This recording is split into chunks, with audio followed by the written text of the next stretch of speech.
하나님의 은혜가 예배원 이곳 가운데 가득하기를 주님의 이름으로 축원합니다. 우리 지난주 말씀 암송이었지요. 사도행전 14장 22절 말씀, 제자들의 마음을 굳게 하여, 우리 함께 암송합니다. 시작. 제자들의 마음을 굳게 하여 이 믿음에 머물러 있으라 권하고, 또 우리가 하나님의 나라에 들어가려면 많은 환난을 겪어야 할 것이라 하고. 사도행전 14장 22절 말씀. 아멘. 사랑하는 여러분, 우리의 삶 가운데 맞이하는 고난을 믿음으로 잘 이겨냄을 통하여 하나님이 허락하신 그 천국을 소유하는 주의 권속들 되어지기를 주님의 이름으로 축원합니다. 우리 함께 선언할까요? 내려놓음으로, 예배로, 숨쉬자, 사역으로. 숨쉬자, 다시 한번요. 내려놓음으로, 숨쉬자, 예배로, 숨쉬자, 사역으로. 숨쉬자. 날마다 주의 은혜로 살아 숨쉬는 우리 영진 가족들 되어지기를 주님의 이름으로 축원합니다. 여러분, 지난 금요일은 6월 6일 현충일로 우리가 보냈습니다. 현충일은 나라를 위하여 목숨을 바친 그 숭고한 희생을 기억하며 우리 또한 이 나라를 사랑하기로 결단하며 생각하는 날이지요. 그래서 국립현충원에서는 70주년을 맞이하여 현충일 추념식을 거행하고, 또 예전부터 덜하지만 가정들마다 국기를 개항함을 통하여 나라의 사랑의 마음을 고취시켰습니다. 그리고 개인에 따라서 전쟁 기념 박물관을 방문하든지 아니면 현충원을 방문하든지 자신들의 방법으로 역사를 기억하며 나라를 되새기고자 하는 그런 일들로 하루를 보냈을 것입니다. 그런데 여러분, 그런 역사 속에서 점점 잊혀져가는 이름들도 있다라는 것이지요. 얼마 전부터 역사 속에 사라지고 있는 6.25 참전 소년 소녀병을 기억해달라고 하는 호소들이 이어지고 있습니다. 여러분, 자료에 의하면 2021년도 기준 6.25 참전 소년 소녀 숫자는 29,603명이라고 합니다. 그런데 이들 가운데 약 7,000명은 생존해 있으며 약 12,000명은 사망에 이르렀다고 합니다. 그리고 약 3,000명은 전쟁터에서 전사하였고, 약 8,000명은 어떠한 이유인지 알 수 없으나 행불자가 되어 파악되어지고 있다고 해요. 이들은 한국 전쟁이 발발하던 1950년 6월 25일에 국방부에서 정식 군번을 부여받고 군이 되어서 전쟁터로 들어갔다고 합니다. 법적인 어떤 근거도 없고 어떤 이유도 없고 오히려 보호받아야 될 만 17세 이하의 청소년들이 총을 들고 전쟁터로 나가 싸웠다라는 것이지요. 그런데 문제는 전쟁이 모두 끝나고 난 뒤에 그들을 향한 예우의 문제였습니다. 무엇이 문제였냐? 첫 번째로 그들이 국방부의 군번을 받고 전쟁에 참석했기 때문에 국방부에서 해진 명령을 내리지 않으면 그들은 여전히 국방부 소속으로 남아있어 학교를 가지도 못하고 공부를 더 할 수 없는 상황이었다고 합니다. 이러한 일들에 1953년 7월 22일 이후로 단계적으로 그들에게 소집 명령이 떨어졌지만, 더 큰 문제는 이 어린 나이에 전쟁터에서 죽어가는 이들의 모습을 바라보고 그것이 트라우마로 남아서 일평생 그 문제들을 안고 살아가는 일들이 그들의 삶이었다라고 이야기하지요. 그래서 약 20여 년 전부터 소년병을 기억해달라고 하는 이유로 이 특별법이 발의되었지만 거듭 폐기되어지고 발의가 반복되어질 뿐 아직까지 통과되지 못하고 있다는 것이지요.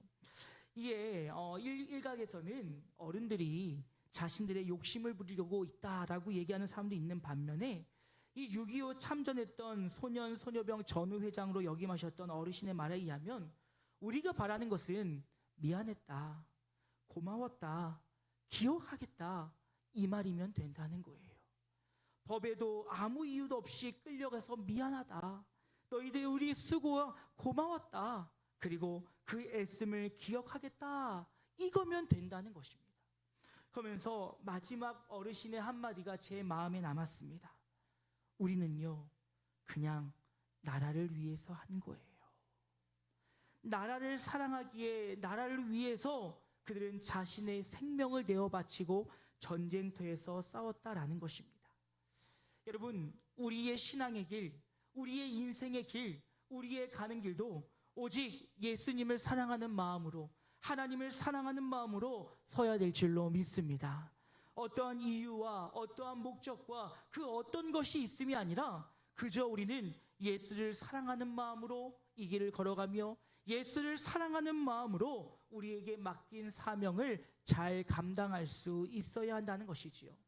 오늘 바울은 예수를 사랑하는 그 마음만을 가지고 고난과 역경이 내 앞에 있다 할지라도 두려워하지 않고 그 길을 걸어가고 있는 것을 볼 수가 있습니다.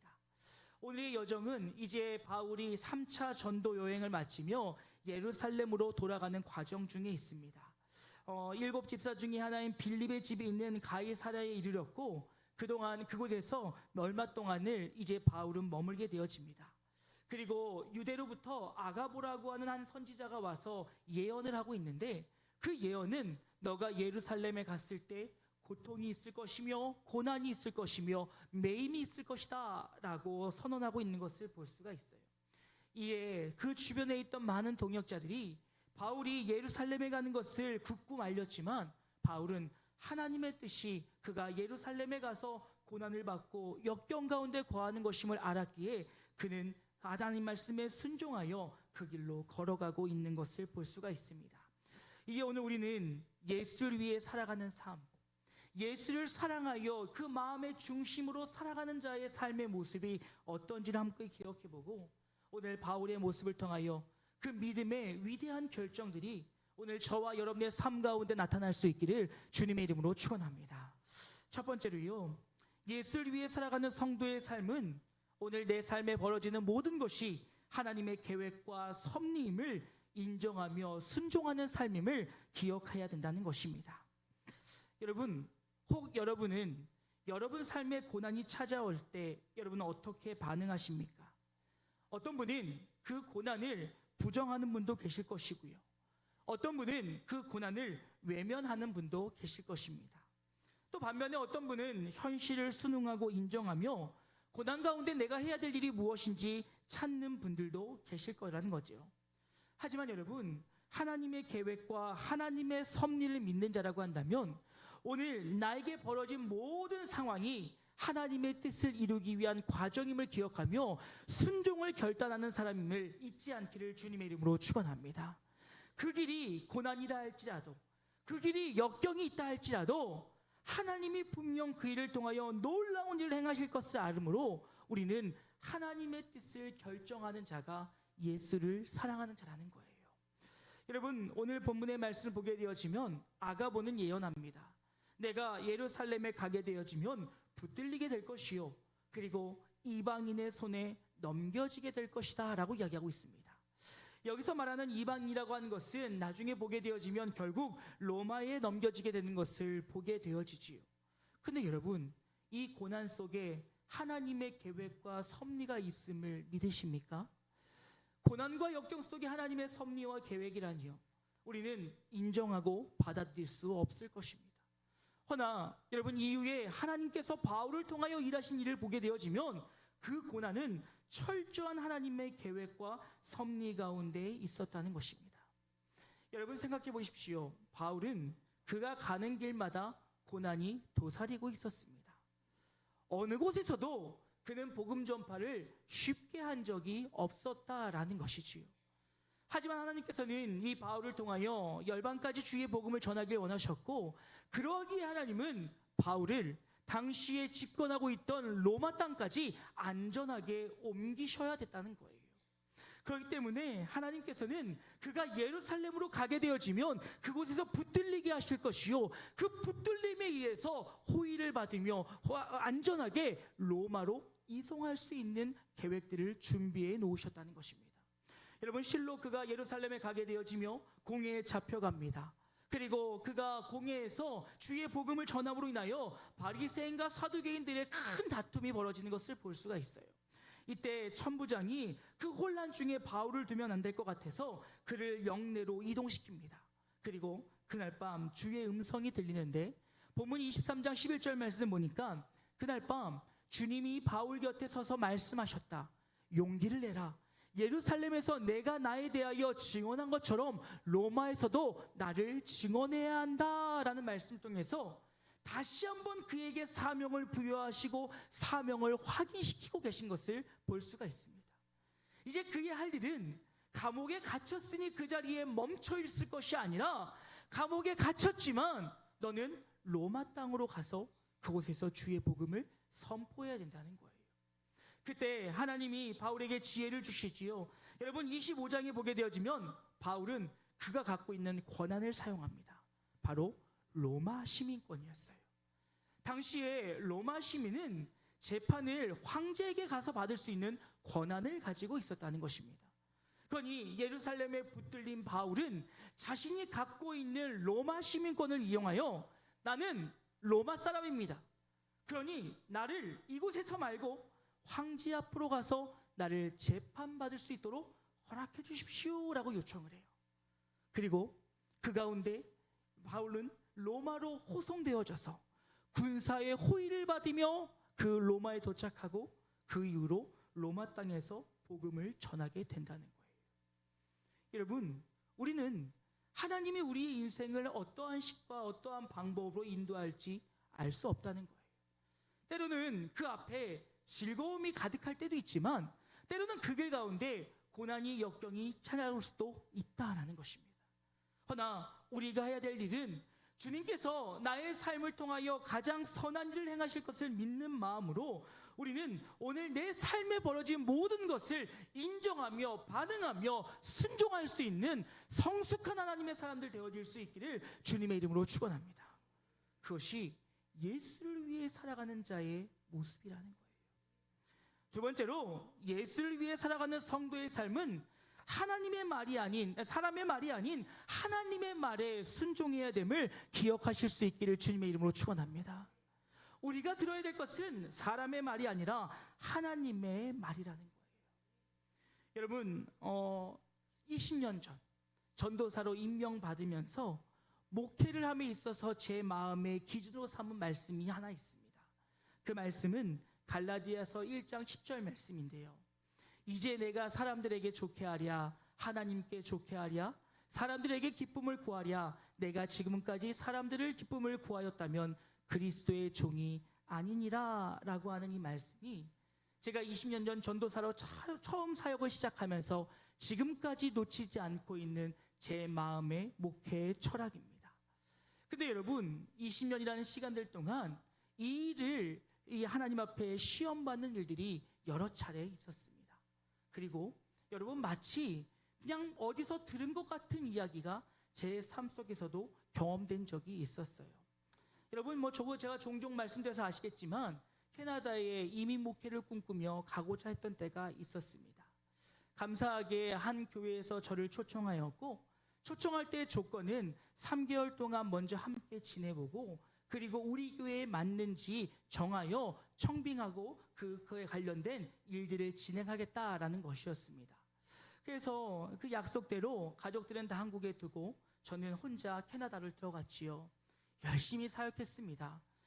그곳에 사역하고 싶어서가 아니라 어디에 가든지 사명자로 부르심 앞에 부끄럽지 않도록 열심히 사역을 했습니다. 그리고 한 2달쯤 지났을까요? 당회에서 저를 청빙하기로 결정을 했어요. 그래서 당회에서 결정하였기에 비자를 받는 과정, 이제 캐나다로 들어가는 모든 과정들이 수월하겠다라고 생각을 하고 있었는데 저에게 그때 말도 안 되는 일이 벌어졌습니다. 한 장로님이 저에게 오셔서 반말 섞인 말들로 이렇게 말씀하시는 거예요. 목사님, 내 말 잘 들어. 나한테 잘해. 그래야 내가 서류에 사인할 거야. 왜냐하면 그 서류에는 당회장을 포함한 당회원 3명 이상의 사인이 들어가야 교회에서 초청할 수 있다라고 하는 서류가 완비되는 것이었습니다. 그러다 보니 그 권한을 갖고 있는 그 장로님께서는 마치 자신이 주인처럼 나한테 잘하라고, 내 말 잘 들으라고, 안 그러면 사인을 하지 않겠다라고 협박 아닌 협박을 한 거예요. 제가 뭐라고 했겠습니까? 이렇게 얘기했어요. 장로님, 그런 말씀 안 하셔도 목회자가 성도에게 잘하는 것은 당연한 일입니다. 그 말씀하지 않으셔도 잘할 거예요. 허나 장로님, 저는 하나님의 종이지 사람의 종이 아니기에 장로님 말 들을 마음이 없습니다. 어떠한 목적과 어떤 마음으로 저에게 그 얘기 하신지 모르겠지만 저는 하나님의 뜻이 아니라면 하지 않겠습니다 라고 했어요. 순간 분위기가 싸해졌어요. 어려버렸어요. 그리고 그 장로님은 교회에 영향력이 있는 분이셨기 때문에 비자를 취소하겠다고 선포하셨어요. 그런데 하나님께서 그 장로님 삶의 여러 가지 일들을 통하여서 그 일을 회개하게 하시고 감사하게 비자의 모든 과정들이 다 맞춰졌습니다. 여러분, 우리는 하나님의 말씀에 순종하지 못할 일들이 많이 벌어지고 있다는 것입니다. 그런데 여러분, 오늘 보십시오. 오늘 성경을 잘 보지 않으면 놓칠 수 있는 것이 한 가지가 있습니다.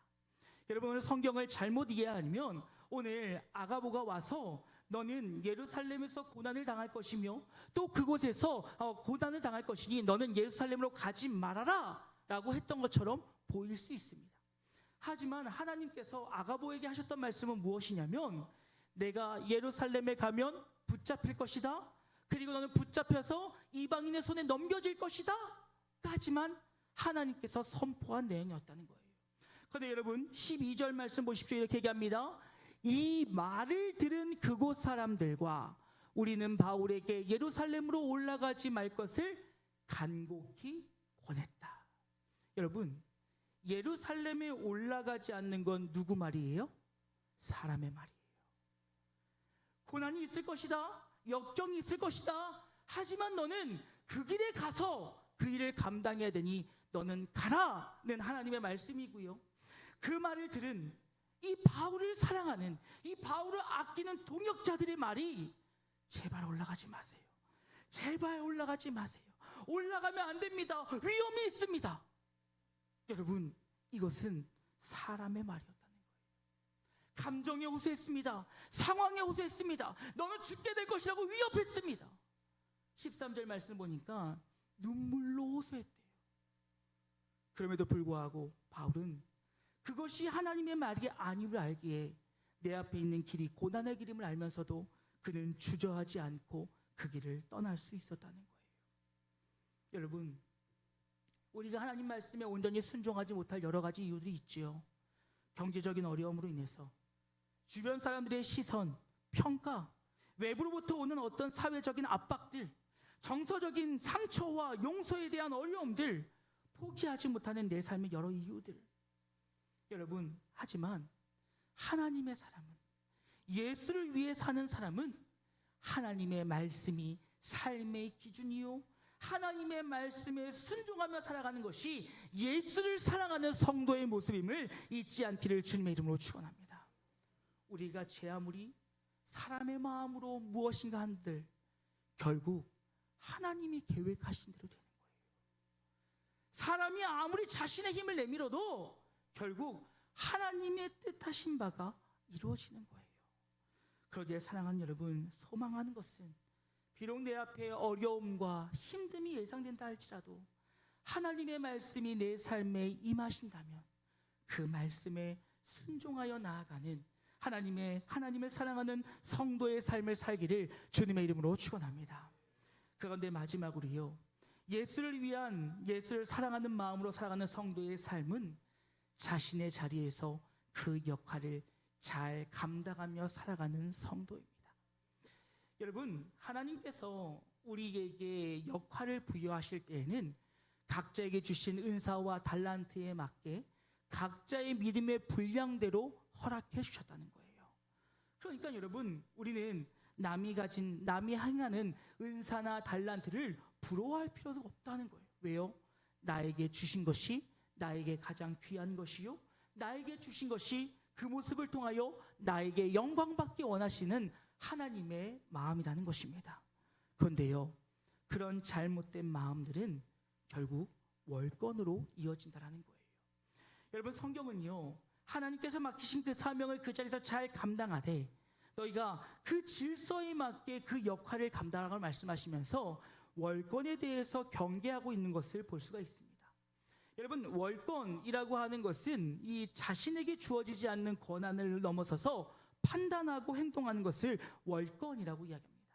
그런데 여러분, 이 월권의 문제는 나 개인의 문제에서 끝나는 것이 아니라 공동체를 무너뜨릴 수 있다라는 거예요. 왜냐하면 여러분, 월권의 시작은 무엇으로부터 시작되느냐? 교만한 마음과 불순종의 마음으로부터 시작하는 거예요. 하는 게 마음에 안 드는 거예요. 내 속에 성에 차지 않는 거예요. 그러니까 불만이 생기고 내가 하면 저거보다 잘한다라고 하는 마음에 월권을 시작하는 것입니다. 그러니 그 불평된 마음들이 공동체를 흔들어 놓는다는 것이죠. 근데 여러분, 이거보다 더 큰 문제가 있어요. 그것은 바로 무엇이냐? 여러분, 우리에게 주어진 모든 권한과 권위는 하나님으로부터 온 것임을 믿으십니까? 그러면 성경은 그 권위 앞에 순복하지 않으면 단순히 사람에게 월권하는 것으로 끝나는 게 아니라 하나님에게 도전하는 것으로 보고 있다는 거예요. 여러분, 대표적으로 민수기 16장에 보면 고라 자손의 반역이 벌어집니다. 여러분, 그들은 왜 자신들 맨날 뒤처리만 해야 되냐고, 왜 뒤치다거리만 해야 되냐고, 우리로 리더가 되고 싶다고 그들이 반역을 일으킵니다. 여러분, 그 결과는 무엇이에요? 땅이 입을 벌리고 그들을 삼켜버리셨어요. 그뿐만이 아니죠. 여러분, 사울이 전쟁에 나가기 전에 사무엘을 기다리지 못하고 그가 스스로가 제사를 지냅니다. 그 결과는 무엇이었습니까? 하나님께서 그를 버리셨지요. 그리고 다윗을 세우는 이유가 되기도 했다라는 것입니다. 그러니 여러분, 하나님께서는 우리에게 주어진 자리에서 그 역할을 잘 감당해야 된다고 거듭 설명하고 있다는 거예요. 그렇다면 리더는 리더로서 그 자리에서 역할을 잘 감당해야 될 것입니다. 그리고 동역자가 되었을 때는, 협력자가 되었을 때는 그 자리에서 돕는 자로서의 역할을 잘 감당해야 된다는 거예요. 근데 여러분, 잘 아시죠? 그것은 평생 가는 게 아니에요. 내가 어느 때는 돕는 자의 자리에 있다가 또 어느 때는 리더의 자리로 갑니다. 또 리더의 자리에 있다가 어느 때는 또 돕는 자리에 갑니다. 그렇기 때문에 우리는 그때마다 하나님께서 부여하신 그 자리에서 그 역할에 충실하게 사는 것이 예수를 사랑하는 자의 삶의 모습이라는 거예요. 여러분 보십시오. 오늘 지금 그와 함께하고 있는 동역자들이 잠깐의 월권을 행합니다. 여러분, 그 월권은 무엇이었습니까? 하나님의 뜻은 그가 예루살렘에 가서 붙들리고 그가 거기서 고초를 당하여 로마로 가는 것이 하나님의 뜻이었는데, 지금 그들은 인간의 마음과 인간의 생각으로 지금 바울의 앞길을 막고 있었다는 거예요. 여러분, 한번 생각해 보자고요. 바울은 두렵고 떨리지 않았을까요? 바울이 성경에 보면 굉장히 담대한 것 같은데, 여러분, 그는 두렵고 떨리지 않았을까요? 여러분 생각해 보십시오. 예수님도 겟세마네 동산에서 십자가에 달리기 이전에 그가 얼마나 두려워하셨습니까? 그는 하나님이셨지만 또 완전한 인간이었기에 지금 내 앞에 오게 될 그 고난을 바라보며, 주님, 할 수만 있으면 이 잔을 내게서 옮겨달라고 기도했어요. 예수님도 앞으로 벌어질 일이 두려워서 그런 기도를 하셨는데, 바울은 아무렇지도 않았을까요? 그는 사명에 붙들린 사람이니, 그는 목숨을 내놓은 사람이니, 그는 아무렇지도 않았을 거야. 아니요. 여러분, 성경 뭐라고 얘기합니까? 왜 너희가 울어서 내 마음을 힘들게 하냐는 거예요. 지금 나도 두렵다는 거예요. 나도 떨린다는 거예요. 아마도 모든 리더들의 마음이 아닐까요? 어떤 일을 해나갈 때 모두가 두려워요. 어떤 결과가 나올까? 어떤 일이 벌어질까? 그런 일이 벌어지면 안 되는데 노심초사하지요. 그러니 그는 두려움과 떨린 마음속에 있었다는 거예요. 근데 그가 담대하게 얘기합니다. 13절 하반절 말씀에 나는 주 예수의 이름을 위하여 결박당할 뿐 아니라 예루살렘에서 죽을 것도 이미 가고 있다는 거예요. 너희들이 아무리 울어도, 너희들이 아무리 사람의 말을 해도 나는 하나님 말을 들을 것이고, 이미 하나님이 말씀하셨기에 난 그곳에서 죽을 각오를 했다는 거예요. 말릴 수 없었어요. 세상이 감당할 수 없는 사람이었어요. 근데 여러분, 그 이후에 함께했던 바울을 말렸던 이들의 모습을 보십시오. 14절 말씀입니다. 아무리 권해도 아무 소용이 없다는 걸 알고서 우리는 단념하며 바울에게 말했다. 부디 주님의 뜻이 이루어지길 바랍니다. 여러분, 그들의 태도가 어떻게 바뀌었어요? 아무리 말려도 안 된다. 이 사람은 하나님의 사람이고 하나님 말만 듣는 사람이니 우리가 말려도 소용없다. 그러니 우리가 해야 될 일은 그를 위해 기도하고 그를 위해 중보하고 그의 가는 길을 축복하신 것이다 라고 그들의 마음이 변했다라는 거예요. 여러분, 근데 잘 생각하세요. 그들의 마음이 왜 이렇게 바뀌었을까요? 여러분, 지금 그들의 마음이 바뀐 이유는 하나였어요. 바울을 믿어서였을까요? 바울의 능력을 신뢰했었을까요? 바울이 대단한 사람이어서 그럴까요? 그의 배경이 좋아서 그가 로마 시민권을 가져서 뭔가 능력 있는 사람이기에 그를 믿었을까요? 아니요. 바울을 통해서 일하실 하나님을 바라봤다는 거예요. 고난과 역경이 있어도 지금까지 그를 건지시고 구원하신 하나님의 은혜가 오늘 바울이 예루살렘의 고난이 그 어려움이 준비되어 있다 할지라도 그가 그곳에 가서 붙들린다 할지라도 지금까지 역사하신 하나님이 그와 함께 하심으로 그를 구원하실 것을 믿었기에 그 일을 행하실 하나님을 신뢰함으로 그의 말에 순종하며 그와 함께 그의 길을 축복했다라는 거예요. 이제 그들이 해야 될 일은 그것이었어요. 바울은 리더로서 하나님께 받은 말씀 갖고 난 가겠다, 날 말리지 마라. 그의 마음은 변화가 없었어요. 하나 동역자들의 마음은 무엇입니까? 이해가 안 가지요. 불평스러울 수 있어요. 불만스러울 수 있어요. 왜 죽음을 자초하는지 화가 날 수도 있어요. 그렇지만 이제 그가 하나님께 붙들렸음을 믿었기에 더 이상 말하지 않고 함께 기도하며 함께 중보하며 그 앞길에 그 일들이 온전히 이루어지기를 마음을 모았다라는 거예요.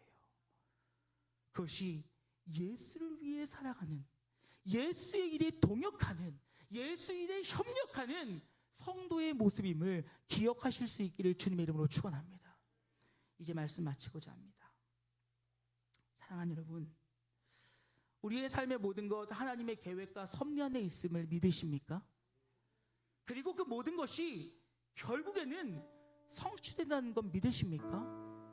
그렇다면 우리가 해야 될 것, 맡은 자에게 주신 것은, 요구되는 것은 충성밖에 없어요. 순종밖에 없어요. 오직 하나님의 말씀을 청종하고 어떠한 상황과 환경에도 굴하지 않고 그 길을 걸어가며 또 모든 각자에게 주신 믿음의 은사와 분량대로 그 일을 위해 함께 협력하며 나아갈 때 하나님의 나라가 세워지고 하나님 나라가 확장되어지고 하나님의 뜻이 이루어지는 거예요. 여러분이 놀라운 역사에 여러분이 사용되기를 소망하기를 주님의 이름으로 축원합니다. 하나님이 나의 삶을 통하여, 하나님의 나의 인생을 통하여, 하나님의 나의 역사를 통하여 하나님의 뜻이 이루어지기를 사모하셨으면 좋겠어요. 신앙생활하는 거 여러분 쉽지 않아요. 여러분 너무나도 비근한 예로 새벽 예배 나오기를 결단하시고 싶습니까? 쉽지 않아요. 결단했어도 나오는 것 쉽지 않아요. 그러나 하나님의 말씀이 임하였으면 해보는 거예요. 말씀이 임하였으면요. 평생 주님 말씀 안 주시면 안 하겠는 거, 그건 아니겠죠. 주일을 가는 길에 고난은 많이 있어요. 모두가 다 내 마음 같으면 얼마나 좋겠습니까? 그런데 여러분, 성도회며 작은 모임 하나 하는데도 마음이 다 다르잖아요. 어려워요. 하지만 하나님이 원하시면 그 일을 위해 열심히 달리는 거예요. 누가 삐걱거리고 누가 딴지 걸어도 하나님 말씀대로 하나 되기 위해 애쓰면서 가보는 거예요. 달려가는 거예요. 나에게 맡기신 사명, 그 일을 이루기 위해 기도하며 달려가는 거예요. 그렇게 협력자들, 동역자들을 하나, 둘, 셋 더해지면 그때 우리 가운데 하나님의 나라가 이루어지고 하나님의 놀라운 역사에 내가 주인공이 되어 사용되어진다는 것입니다. 사랑하는 여러분, 기억하세요. 예수를 사랑하는 사람, 예수를 믿는 사람, 예수 앞에 내 인생을 내놓은 사람은 오직 하나님의 말씀만 듣는 거예요. 상황과 환경에 휘둘리거나 평가와 어떤 압력에도 휘둘릴 것이 아니라 하나님만 바라보고 가는 거예요. 그 길이 옳다면, 그 길이 바르다면 협력하고 돕는 자들의 축복으로 그 길은 열린다는 것입니다. 사랑하는 여러분, 잊지 마십시오. 하나님의 뜻은 반드시 이루어집니다. 그리고 그 일에 순종으로 한켠을 장식하는 믿음의 사람들 되어질 수 있기를 주님의 이름으로 축원합니다. 우리 이 찬양으로 설교 마무리했으면 좋겠어요. 보내소서라고 하는 찬양입니다. 우리의 신앙의 인생 가운데 고난과 역경이 찾아온다 할지라도 두려워하지 않고 주의 말씀에 따라 그 길에 순종함으로 주의 뜻을 이루길 소망하는 마음으로 함께 찬양하시고 기도로 말씀 마치도록 하겠습니다.